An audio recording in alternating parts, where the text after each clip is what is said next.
What's up YouTube, Zero here, and today I have an EPIC MTZ-556 build for objective players. In this video, I'm going to go through the attachment setup on this MTZ, and then I'll get into the overall build to make this absolutely stellar for those of you who want to capture zones in domination, in hardpoint, in headquarters like I'm doing in this video, or any other game mode which requires an objective. Now, not saying this can't do well in team deathmatch or in kill confirmed, it's just better for those objective type game modes. Now, if you did watch my MCW build for objective players, this is going to be fairly similar, at least the overarching setup for this gun, but the attachments are going to be a little bit different because the MCW and MTZ are definitely different types of guns. Before I get into it, I do want to say if you do enjoy this video, feel free to give it a thumbs up and hit that subscribe button for more Call of Duty Modern Warfare 3 content. I do a bunch of other videos and video games, so feel free to check those out as well. Without further ado, let's get into the setup of this MTZ-556. So first is going to be a barrel, and I have the MTZ Clinch Pro barrel. This is going to do a lot. It's going to increase bullet velocity a significant amount. It's going to increase damage range. It's going to increase or better the aiming idle sway, and it's going to also better the firing aim stability. This is going to be a cost of hip fire and tactical stance spread, and also a cost of aim walking speed. But I find that I'm really aiming a lot when I'm capturing an objective. Because I'm on the objective, I'm going to be aiming down the sight a lot, waiting for enemies, kind of moving around on that objective while I'm aiming down the sight. So I don't necessarily need the hip fire and tac stance spread, but increasing bullet velocity, the bullets are going to travel a lot quicker, so you can kill enemies a little bit quicker. The damage range, of course, that's always nice when you can see enemies coming up on the zone. You can kill them and not have the damage drop off. You can have the damage go even further on that range. The aiming idle sway I found is insanely awesome for recoil of guns. The MTZ doesn't have as great of recoil control as some of the other assault rifles, so allowing this gun to have better recoil control or aiming control is absolutely awesome. So I do love adding the aiming idle sway to the attachments of this gun. Now on to the next, we're going to have a laser, and this is going to be the Schlager PEQ Box 4, and that just helps with our aim down sight speed. It's going to make that a little bit quicker, so I can aim down the sight a little bit quicker. But honestly, it's going to be taken away, and I'm going to talk about that now from the stock that I have, which is the EXF Close Quarters Assault stock. And that's going to actually take away the aim down sight speed, so that kind of counters with the laser I have. They kind of one for one it, so don't have to worry about that too much. Essentially what I'm doing is, for this stock, I am helping out with the gun kick control and recoil control, so this gun is a little bit easier to handle. Again, the MTZ doesn't have the best of recoil in terms of assault rifle, so I like making it so I can fire a little bit straighter, a little bit easier when I am taking on enemies. Now the last two attachments, I have an ammunition, which is the 5.56 NATO round nose.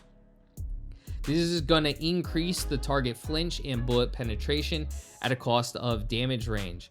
Now, it doesn't decrease damage range a ton, so the increase from damage range on the barrel that we used is still going to be a plus for our purposes. But the target flinch is really what I'm looking for here. And what the target flinch is going to do is it's going to make it so our enemies have a harder time shooting at us. When you hit an enemy, it's almost going to be like they're having a harder time to control their recoil. So I absolutely love target flinch. It does make it so enemies have a harder time shooting at you when you're in a one-on-one gun battle or one-on-two gun battle.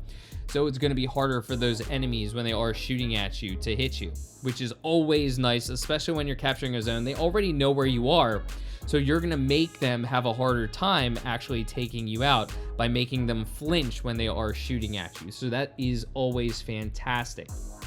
Now, last but most certainly not least is the rear grip, the Bruin TR24 Assault Grip. This is essentially just going to help with our recoil a ton. Firing aim stability is increased, gun kick control is also increased, and recoil control is also increased. So again, the MTZ, not great with recoil control, the base model, so I like improving the recoil control as much as I can, and that's what this assault grip is going to do. Now that I've talked about the attachments on this gun, let's talk about the overall setup of this demolition, or of this objective build. So first, the demolition vest. That's why I was leading into the demolition build. Of course, the demolition vest is nice because it's going to allow us to resupply our lethal and tactical every 25 seconds and give us a second lethal. So what's nice about this is when you're doing really well, you're staying on the map a lot, you're capturing objectives, you can keep resupplying your tactical and lethals. So if enemies are capturing those objectives, you can keep lobbing both lethals and tacticals onto the areas, so you can stop the enemy from capturing the objective, or you can at least damage them, so when you're trying to rush to the zone, you have a little bit easier of a gunfight. Now, along with that, the tactical and lethals that I like to use on this build are the stun grenades and the frag grenades.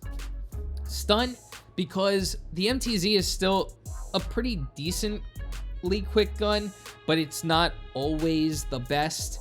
I like stunning enemies because they can't move as quickly. I've found, at least from myself, is that when I'm flashed, even though I can't see, I am, because of my knowledge of the maps, still able to maneuver my body into a crevice or a hole where I can kind of protect myself until the flash on the screen goes away. So I prefer the stun because it makes it a lot harder for the enemy to move, so I can rush them and then take them out quickly with my gun. Now, on top of that, frags. I love frags for clearing out objectives, because you can cook a frag grenade and enemies won't be able to throw them back or really react to them. If you cook it correctly, you can get it on the zone and either take out an enemy if they don't have the EOD padding, or at least deal a lot of damage. That's why I love the frag, because it doesn't give the enemies an opportunity to move away. Now, kind of combining with that, on the defensive side, the field upgrade got to be the trophy system. If you're capturing objectives, enemies know where you're at, so I like laying the trophy system down, so the trophy system can counteract people trying to lob those tacticals and lethals onto your zone. Of course, it does clear off areas very nicely and helps you capture those objectives very easily. Now, the last three, the gloves, the boots, the gear, all going to try and help me with capturing zones. The gloves are going to be my scavenger gloves. The reason why I like this is because I'm liking using this gun. I don't want to switch guns. I don't know what other people's attachments are. It may not be suited for my play style, so I prefer the scavenger gloves so I can keep resupplying my ammo, so I can utilize my gun as opposed to someone else's, in which it may not be conducive to my play style or the play style of capturing an objective. The next, of course, is the boots, in which I have the stalker boots. The enemies already are going to know where you are. What the stalker boots are going to do is increase your strafe and aim down sight movement speed. A lot of times when you're capturing a zone, you're going to be aiming down the sight already. You're going to be pre-aiming something, because you're going to have somewhat of an idea of where enemies are going to be coming from. So being able to move a little bit quicker when you're aiming down sight is going to be nicer, so you can take out those enemies while you're moving, and maybe it's a little bit harder for them to hit you. And finally, the gear is, of course, the EOD padding. You're not always going to have the trophy system around. It does have a refresh. So the EOD padding is going to reduce damage from non-kill streak explosives and fire. So reducing that lethal damage when people are lobbing grenades onto the zone, it's going to reduce the damage so you can stay on that zone and live to fight another day. But I hope you enjoyed this video. We are coming down to the end of the video. This was headquarters. I love playing headquarters. I'm glad it is right now a headquarters 24/7 right now as I'm making this video. did really well in this game with this build, and I've been really killing it with this build. So I hope you enjoy this build, and I hope you do as well with it as I have. Leave a comment in the comments section. Let's talk anything Call of Duty. I hope you have a great rest of your day, and until next time, peace.